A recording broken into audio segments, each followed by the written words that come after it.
Halo pemirsa Kitab Mawas Diri.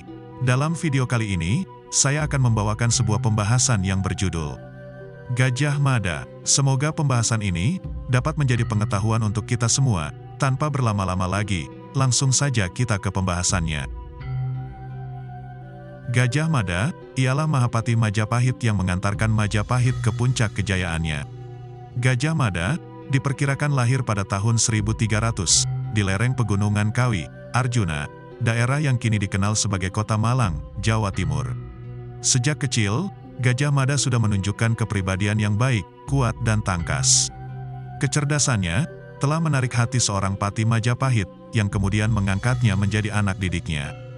Beranjak dewasa, terus menanjak karirnya hingga menjadi kepala Bekel Bayangkara, pasukan khusus pengawal raja.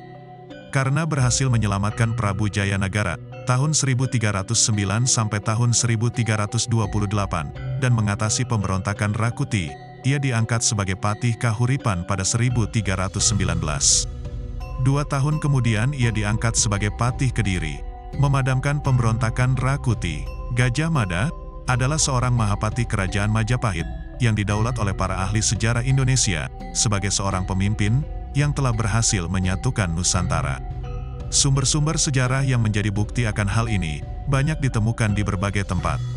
Di antaranya di Trowulan, sebuah kota kecil di Jawa Timur yang dahulu pernah menjadi ibu kota Kerajaan Majapahit.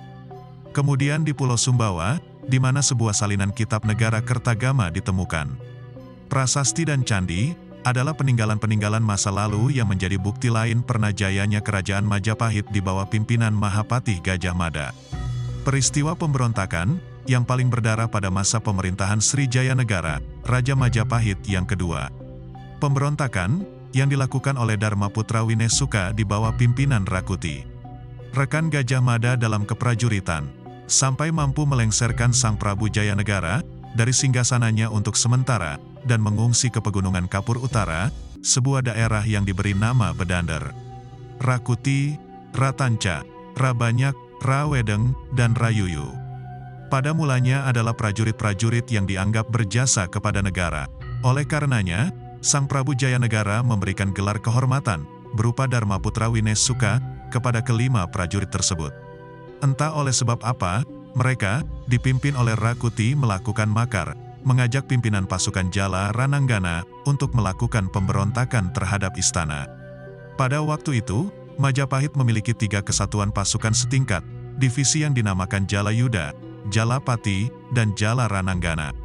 Masing-masing kesatuan dipimpin oleh perwira yang berpangkat tumenggung. Gajah Mada pada waktu itu masih menjadi seorang prajurit berpangkat Bekel. Pangkat Bekel dalam keprajuritan pada saat itu setingkat lebih tinggi dari lurah prajurit, namun masih setingkat lebih rendah dari senopati. Pangkat di atas senopati adalah tumenggung, yang merupakan pangkat tertinggi.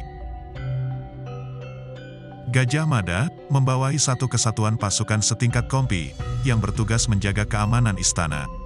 Nama pasukan ini adalah Bayangkara. Jumlahnya tidak lebih dari 100 orang. Namun pasukan Bayangkara ini adalah pasukan khusus yang memiliki kemampuan di atas rata-rata prajurit dari kesatuan manapun. Informasi tentang adanya pemberontakan tersebut diperoleh dari seseorang yang memberitahu Gajah Mada akan adanya bahaya yang akan datang menyerang istana pada pagi hari. Tidak dijelaskan siapa dan atas motif apa seseorang tersebut memberikan informasi tersebut kepada Gajah Mada. Satu hal yang cukup jelas, bahwa orang tersebut mengetahui rencana makar dan kapan waktu dilakukan makar tersebut, menandakan bahwa informan tersebut memiliki hubungan yang cukup dekat dengan pihak pemberontak. Mendapatkan informasi tersebut, Gajah Mada segera melakukan koordinasi dengan segenap jajaran telik sandi yang dimiliki pasukan Bayangkara.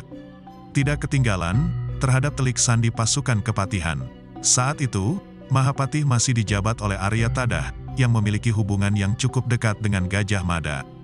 Gajah Mada juga melakukan langkah koordinasi kekuatan terhadap 3 kesatuan pasukan utama Majapahit dengan cara menghubungi masing-masing pimpinannya.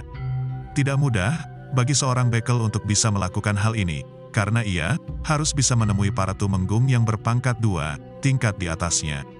Namun, Arya Tadah yang tanggap akan adanya bahaya telah membekali Gajah Mada dengan lencana Kepatihan, sebuah tanda bahwa Gajah Mada mewakili dirinya dalam melaksanakan tugas tersebut. 2 dari 3 pimpinan pasukan berhasil dihubungi, namun keduanya menyatakan sikap yang berlainan. Pasukan Jalayuda bersikap mendukung istana, sedangkan pasukan Jalapati memilih bersikap netral. Pimpinan pasukan Jala Rananggana tidak berhasil ditemui, karena pada saat itu, kesatuan pasukan tersebut telah mempersiapkan diri di suatu tempat yang cukup jauh dari istana untuk mengadakan serangan dadakan keesokan harinya. Yang selanjutnya terjadi adalah perang besar yang melibatkan ketiga kesatuan utama pasukan Majapahit. Akhirnya, peperangan tersebut dimenangkan oleh pihak pemberontak dan memaksa Sang Prabu Jayanegara mengungsi keluar istana, dilindungi oleh segenap kekuatan pasukan Bayangkara. Namun, tidak seluruh anggota pasukan Bayangkara memihak raja. Hal ini tentu menyulitkan tindakan penyelamatan Sang Prabu, karena setiap saat di mana saja, musuh dalam selimat bisa bertindak mencelakai Sang Prabu. Hal ini yang mendorong Gajah Mada melakukan tindakan penyelamatan yang rumit, sampai membawa Sang Prabu ke Bedander, sebuah daerah di pegunungan Kapur Utara. Dengan kecerdikannya, memanfaatkan kekuatan dan jaringan yang dimiliki, akhirnya Gajah Mada berhasil mengembalikan Sang Prabu ke istana. Prabu Srijaya Negara memang selamat dari kejaran Rakuti dan pengikut-pengikutnya.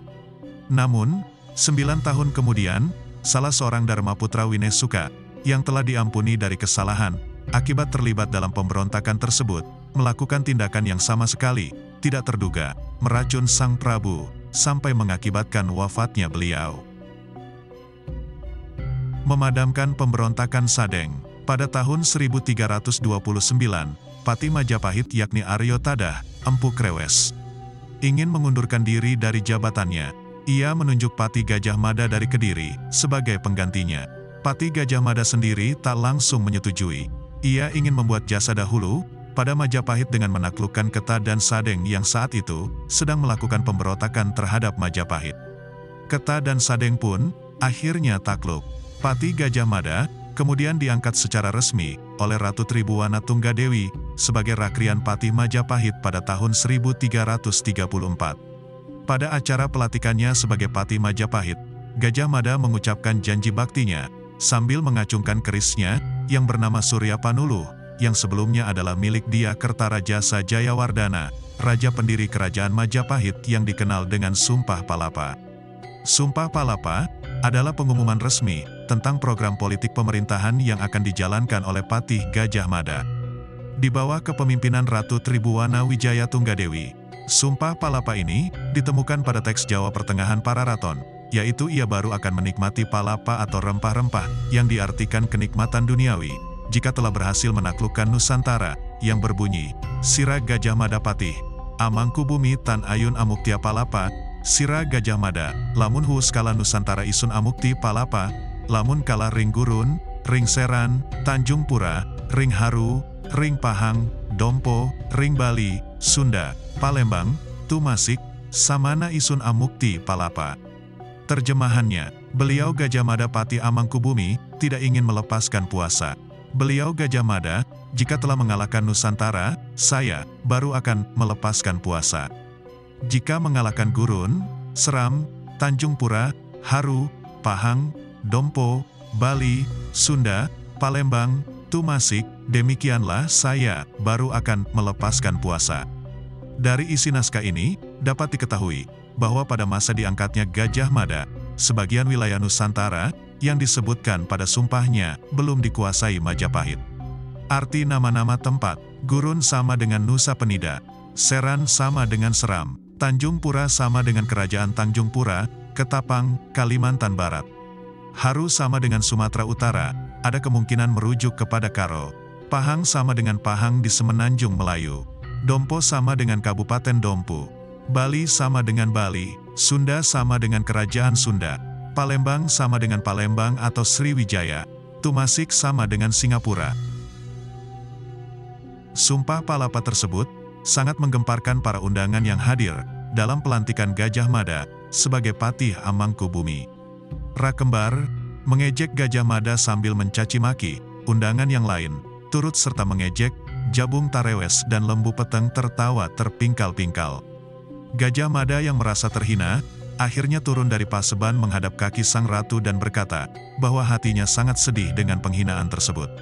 Akhirnya, setelah acara tersebut, Gajah Mada kemudian menyingkirkan Rakembar untuk membalaskan dendamnya karena mendahului mengepung Sadeng. Sumpah Palapa tersebut diucapkan dengan kesungguhan hati oleh Gajah Mada. Oleh karena itu, ia sangat marah ketika ditertawakan. Program politik yang dijalankan oleh Gajah Mada berbeda dengan yang dijalankan oleh Prabu Kertarajasa dan Prabu Jayanagara, di mana dalam masa pemerintahan kedua tokoh tersebut, para menteri kebanyakan diambil dari orang-orang yang terdekat, yang dianggap berjasa oleh kedua tokoh tersebut. Dan ketika orang-orang kepercayaan tersebut melakukan pemberontakan, maka pemerintahan tersebut hanya disibukkan oleh pembasmian pemberontakan. Sehingga, mereka tidak berkesempatan untuk menjalankan politik untuk mengembangkan wilayah kerajaan. Demikianlah, Gajah Mada dalam menjalankan politik Nusantaranya, para pejabat yang dahulu mengejek dan menertawakannya, disingkirkan satu persatu. Rakembar dan Warak yang mengejeknya habis-habisan, kemudian disingkirkan. Dengan adanya Sumpah Amukti Palapa, maka Gajah Mada bercita-cita mempersatukan wilayah Nusantara di bawah kekuasaan Majapahit. Sehingga, untuk mewujudkan sumpah tersebut, pasukan Majapahit yang dipimpin Gajah Mada dan dibantu oleh Aditya Warman melakukan politik ekspansi, penyerangan ke berbagai daerah dan berhasil. Atas jasanya, Aditya Warman diangkat menjadi Raja Melayu tahun 1347 untuk menanamkan pengaruh Majapahit di Sumatera.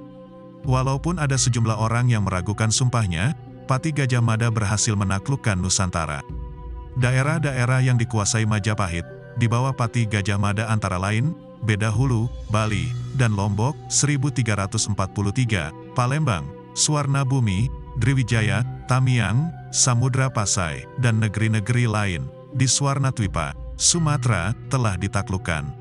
Lalu Pulau Bintan, Tumasik, Singapura, Semenanjung Malaya, dan sejumlah negeri di Kalimantan seperti Kapuas, Katingan, Sampit, Kota Lingga, Tanjung Lingga, Kota Waringin, Sambas, Lawai, Kandangan, Landak, Samadang, Tirem, Sedu, Brunei, Kalka, Saludung, Solok, Pasir, Barito, Sawaku, Tabalung, Tanjung Kutei, dan Malano. Dengan konsep persatuannya ini, berbuah pada meredamnya pertumpahan darah antar kerajaan-kerajaan tersebut yang semula selalu saling mengintai dan berupaya saling menguasai melalui jalan peperangan yang menimbulkan banyak korban, terutama terhadap rakyat masing-masing, dapat dihindari dengan pengayoman Majapahit dan semboyan Bhinneka Tunggal Ika. Tanhana Dharma Mangwa, di antara kerajaan-kerajaan tersebut, kemudian bisa menjadi lebih menekankan perhatiannya kepada upaya meningkatkan kesejahteraan dan kemajuannya sendiri maupun bersama-sama. Selain itu juga, menjadi lebih kuat menghadapi ancaman penjajah asing, Tiongkok, Tartar, menggantinya menjadi hubungan kerjasama dagang dan budaya yang saling menguntungkan masing-masing pihak. Beberapa catatan tentang keberhasilan Pati Gajah Mada sebagai berikut. Memadamkan pemberontakan, Rakuti. Keberhasilannya mengawal terjadinya peralihan kekuasaan saat mangkatnya Jayanegara, keadanaan Istana Genting, dan para ratu, Tribuaneswari, Narendra Duhita, Pratnya Paramita, Dia Dewi Gayatri dan Dara Petak, bingung, karena tidak ada lagi penerus laki-laki. Saat itu, merupakan masa sulit karena penuh intrik, terutama karena ada perseteruan antara Cakradara dan Kudamerta. Memadamkan pemberontakan Sadeng pada tahun 1331, sehingga membuat Aryatadah, Patih Majapahit, harus merelakan menyerahkan jabatannya kepada Gajah Mada. Sumpah Amukti Palapa, yang berhasil mempersatukan Nusantara sampai Filipina bagian selatan. Menerbitkan Kitab Hukum Kerajaan Majapahit. Selain sebagai negarawan, Gajah Mada terkenal pula sebagai ahli hukum. Kitab hukum yang ia susun sebagai dasar hukum di Majapahit adalah Kutara Manawa. Berdasarkan Kitab Hukum Kutara Sastra, lebih tua, dan Kitab Hukum Hindu Manawa Sastra, serta disesuaikan dengan hukum adat yang berlaku. Arca Gajah Mada, walaupun usianya terbilang muda, untuk menggantikan posisi sebagai Majapahit, namun tidak seorang pun yang meragukan pengabdian dan kesetiaan Gajah Mada terhadap raja dan negaranya. Dimulai dari tindakan heroiknya, menyelamatkan Sang Prabu dari kejaran para pengikut pemberontak Rakuti. Kemudian membalikkan keadaan, dan mengembalikan Sang Prabu ke singgasananya. Atas kepemimpinan Gajah Mada pula, persaingan politik perebutan tahta antara dua satria pendamping para putri Kedaton bisa diredam. Sehingga pergantian kekuasaan, setelah mangkatnya Prabu Srijaya Negara bisa berlangsung mulus. Mengenai Keta dan Sadeng, diceritakan bahwa kedua wilayah bagian Majapahit tersebut berniat memisahkan diri dari kerajaan Majapahit dan melakukan persiapan serius. Di antaranya adalah melakukan perekrutan besar-besaran terhadap warga sipil untuk dididik keprajuritan di tengah hutan alas larang. Tujuannya adalah memperkuat angkatan perang kedua wilayah tersebut, yang pada akhirnya akan dibenturkan terhadap kekuatan perang Majapahit.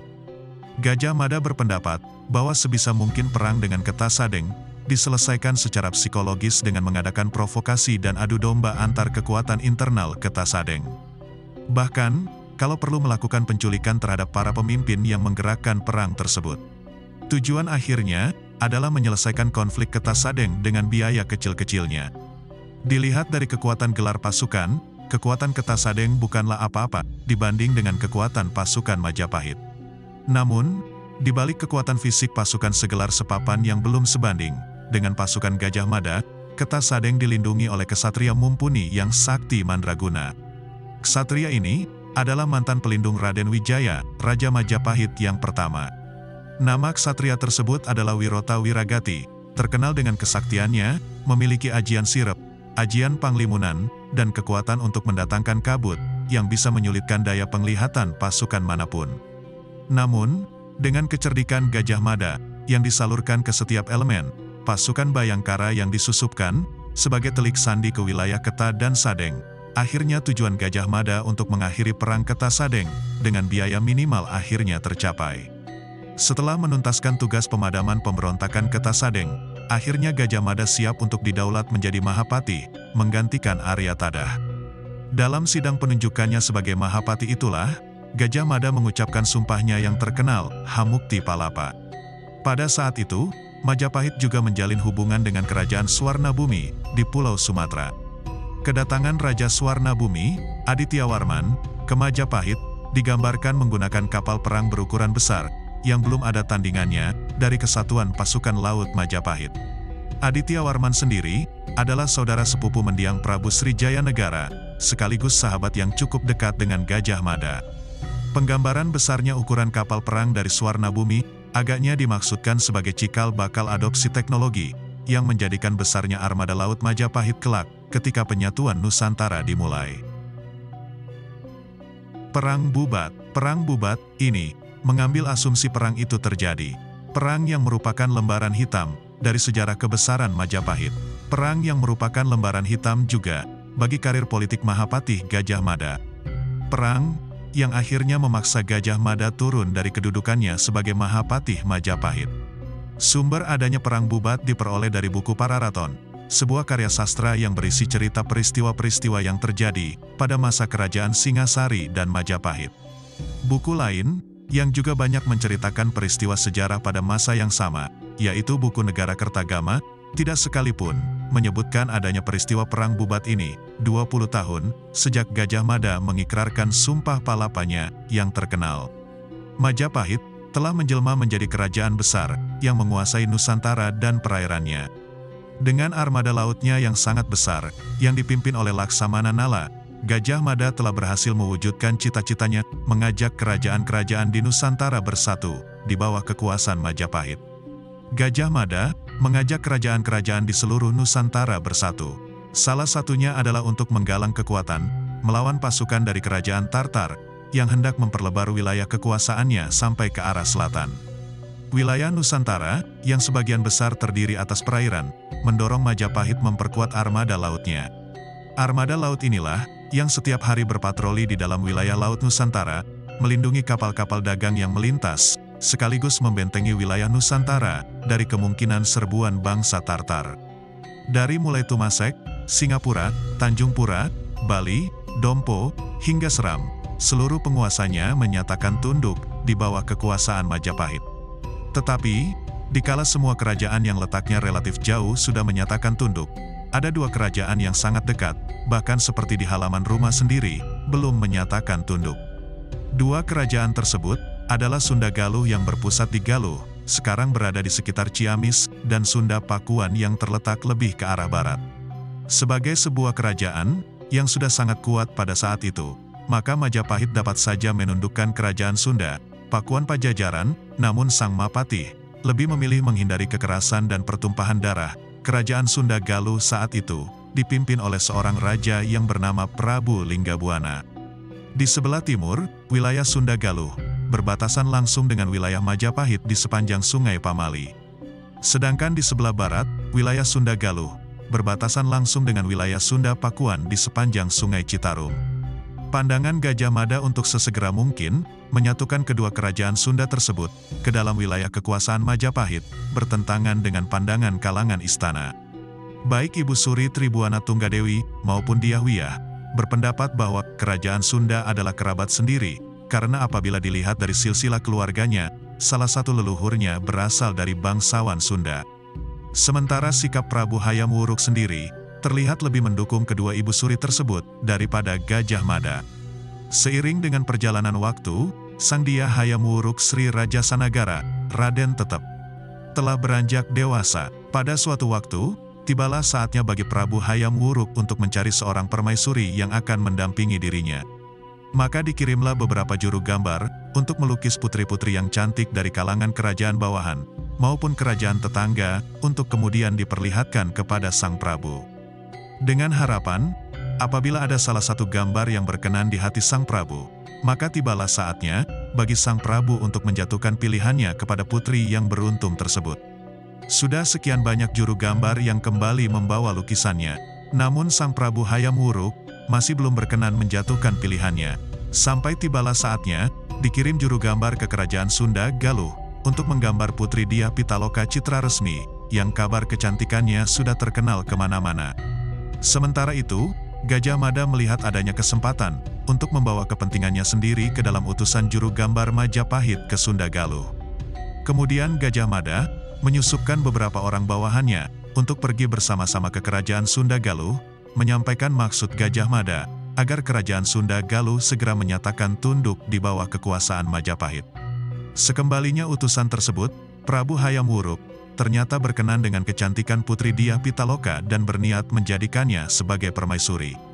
Maka diberangkatkan rombongan utusan kedua yang membawa berbagai macam keperluan untuk meminang putri tersebut, sekaligus membicarakan kapan dan di mana pesta perkawinan antara raja dan putri akan dilangsungkan.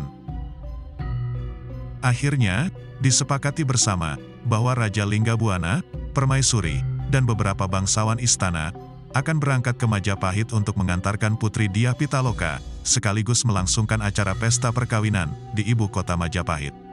Maka pada hari yang telah ditentukan, berangkatlah Prabu Linggabuana beserta rombongan ke Majapahit.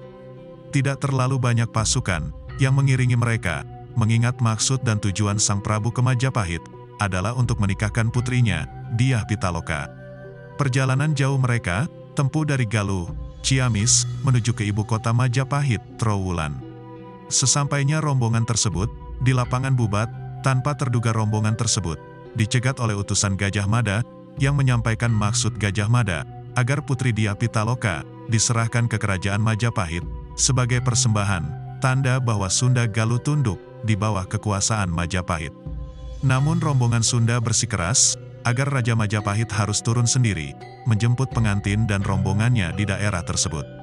Sang Mapatih dihadapkan pada dilema, baik menerima maupun menolak persyaratan itu, sama-sama akan membahayakan jalinan persatuan Nusantara yang sudah dengan susah payah dibangunnya sebelum ini.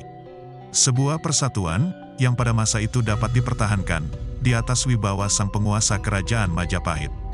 Para raja lain di bawah kekuasaan Majapahit akan membaca peristiwa tersebut sebagai isyarat melemahnya kerajaan besar tersebut oleh kepemimpinan sang raja yang masih muda itu. Ini berarti akan berkobarnya kembali perang karena pemberontakan dari kerajaan-kerajaan di bawah Majapahit. Akhirnya, perang mulut tak dapat dihindari. Kedua belah pihak sama-sama mempertahankan pendiriannya masing-masing dan tidak mau mengalah. Prabu Linggabuana merasa harga dirinya terinjak-injak dengan perlakuan Gajah Mada tersebut. Namun sebagai seorang pemimpin yang arif, Sang Prabu tidak bertindak gegabah untuk dengan serta-merta mengadakan perlawanan di tempat. Namun, kearifan hati Sang Prabu tidak diikuti oleh segenap anak buahnya. Dalam situasi demikian, setiap orang yang berada dalam rombongan tersebut pasti merasa marah dan dilecehkan. Satu lesatan anak panah, entah terlepas dari busur siapa, melaju menerjang utusan Gajah Mada tersebut hingga ambruk.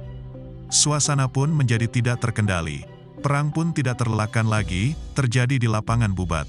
Rombongan pasukan Sunda Galuh yang tidak siap berperang, terpaksa harus menghunus pedang dan merentangkan gendewa, menghadapi pasukan Majapahit yang juga sebenarnya tidak siap untuk berperang. Kala jumlah dan berada dalam lokasi yang salah, akhirnya seluruh anggota rombongan pasukan Sunda Galuh pun gugur di lapangan Bubat, termasuk Prabu Lingga Buana dan permaisurinya. Putri Dia Pitaloka pun akhirnya bunuh diri. Akibat dari peristiwa tersebut, Prabu Hayam Wuruk akhirnya mencopot jabatan Gajah Mada dari Mahapati Majapahit yang selama ini disandangnya.